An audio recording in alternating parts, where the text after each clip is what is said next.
નમસ્કાર ખેડૂત મિત્રો, ખેડૂત પ્રયાસ ચેનલમાં આપનું સ્વાગત છે। આજે તારીખ 7 મે 2025 સવારના મહત્વના હવામાન સમાચાર ચેનલમાં નવા આવો તો સબસ્ક્રાઇબ કરી લેજો।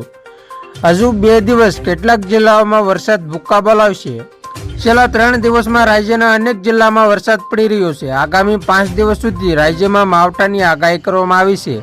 હવામાન વિભાગ અનુસાર દક્ષિણ ગુજરાત, સૌરાષ્ટ્ર સહિત ઉત્તર ગુજરાતમાં કમોસમી વરસાદનું એલર્ટ છે।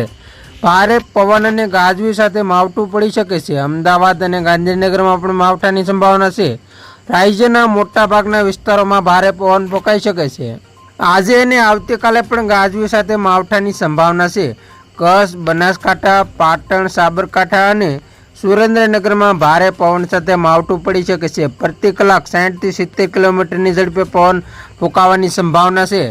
હવામાન નિષ્ણાત અંબાલાલ પટેલે રાજ્યમાં આગામી 2 દિવસ ભારે પવન સાથે વરસાદની આગાહી કરી છે। હજુ પણ કમોસમી વરસાદ યથાવત રહેશે।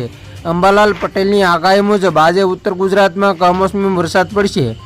અંબાલાલના અનુમાન મુજબ આજે ઉત્તર ગુજરાતના મોટાભાગના વિસ્તારમાં ભારે પવન સાથે વરસાદ વરસવાનું અનુમાન છે। બપોર બાદ પણ પાટણ, મહેસાણા સહિતના વિસ્તારમાં ભારે પવનની સાથે વરસાદનું અનુમાન છે। અંબાલાલ પટેલના આંકલન મુજબ આગામી 2 દિવસ સૌરાષ્ટ્ર કચ્છમાં પણ વરસાદનું અનુમાન છે। અંબાલાલ પટેલના અનુમાન મુજબ આગામી 2 દિવસ બાદ રાજ્યમાં તબક્કાવાર વરસાદના જોરમાં ઘટાડાનું અનુમાન છે। ઉત્તર અને મધ્ય ગુજરાતમાં 10 મે સુધી છૂટોછવાયો વરસાદ પડી શકે છે। 10 થી 12 મે વચ્ચે રાજ્યમાં ભારે પવન સાથે છૂટાછવાયા વરસાદનું અનુમાન છે। અમરેલીના રાજુલા પંથકમાં મિની વાવાઝોડું ફૂંકાયું હોય તેવો માહોલ જોવા મળી રહ્યો છે। 65 થી 70 કિમીની ઝડપે પવન ફૂંકાઈ રહ્યો છે। રાજુલા શહેર અને ડુંગર સહિતના ગ્રામ્ય વિસ્તારોમાં ભારે વરસાદ પડ્યો છે। જાફરાબાદના નાગેશ્રી સહિતના ગામોમાં વરસાદ પડ્યો છે।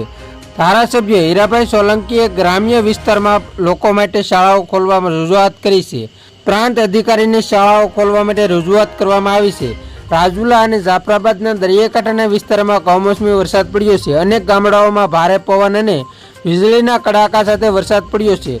આથી માછીમારોને દરિયો ન ખેડવા સૂચના પણ આપવામાં આવી છે। ભારે વરસાદના પગલે પાકને મોટા પાયે નુકસાન થવાની શક્યતા છે।